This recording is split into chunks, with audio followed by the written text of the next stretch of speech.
The Syrian Democratic Forces are urging governments to deal with the mass movement of foreign fighters. A convoy of trucks transporting people who fled ISIS's last holdout of Baghouz in Syria's northern Deir Ezzor province.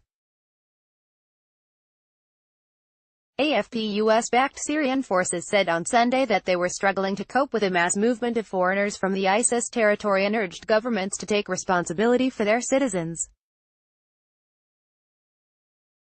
The Kurdish-led Syrian Democratic Forces have moved nearly 5,000 men, women and children from the militants' last hold since Wednesday, stepping closer to retaking the last sliver of territory under ISIS control. The number of foreign fighters and their relatives that we are holding is increasing drastically, Kurdish Foreign Affairs official Abdul Karim Omar said. Our current infrastructure can't handle the mass influx. Syria's Kurds have repeatedly called on foreign countries to repatriate their citizens, but most have been reluctant to allow battle-hardened fighters and their relatives home because of security concerns. At the height of its rule, ISIS imposed its brutal interpretation of Sharia in territory across Syria and Iraq that was about the size of the UK. But more than 4 years after ISIS declared a cross-border caliphate, the extremists have lost all but a tiny patch of land, mostly in the village of Baghouz near the Iraqi border. After years of fighting ISIS, Syria's Kurds say they hold hundreds of fighters and their relatives.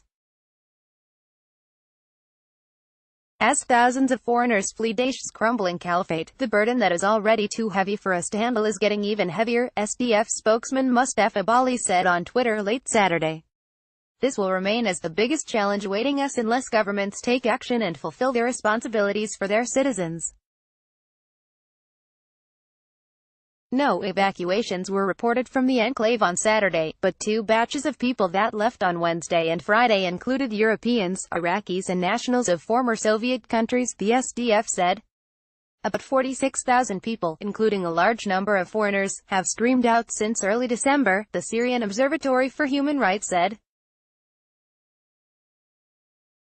While civilians are tracked north to Kurdish-run camps for the displaced, suspected extremists are sent to SDF-controlled prisons. Mr. Omar said that SDF detention centers could not accommodate all of the fighters coming from the last ISIS pocket. The move to safety of men, women and children has put a strain on Kurdish-run camps for the displaced, especially Al-Hol, which now shelters more than 40,000 people. Women and children are searched by fighters with the Kurdish-led Syrian Democratic Forces, after fleeing the ISIS's last holdout near Baghouz.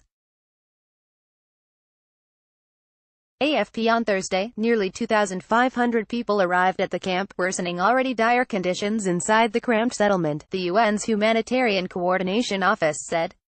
Thousands more are expected in coming hours and days at Al-Hol camp, putting a further strain on basic services, the UN agency tweeted on Friday. This sudden influx presents huge challenges to the response. Additional tents, non-food items, water and sanitation and health supplies are urgently needed. The International Rescue Committee on Friday said 69 people, mostly children, had died on the way to Al-Hol, or shortly after arriving in past weeks. The SDF said it was trying to move out civilians through a corridor before pressing on with a battle to crush the militants unless holdout fighters surrender. About 2,000 people are believed to remain inside Baghouz, including foreigners. Many European countries are now considering whether to bring back their citizens who traveled to join the group and prosecute them at home, or bar them from entry because of security concerns. On Friday, the family of Shamima Begum, 19, said it would challenge the British government's decision to revoke her citizenship. Ms. Begum, who traveled to Syria in 2015 at the age of 15, was at risk of being stateless after Britain revoked her citizenship, and Bangladesh, from where her parents originated, said it did not want her. On Thursday, the father of Hoda Mathana, 24, sued to bring her home after President Donald Trump's administration declared she was not a U.S. citizen. Fighters from the Syrian Democratic Forces drink tea in the village of Baghouz, Deir Ezzor province. Reuters. The battle for Baghouz is now the only live front in Syria's war, which has killed more than 360,000 people and displaced millions since 2011.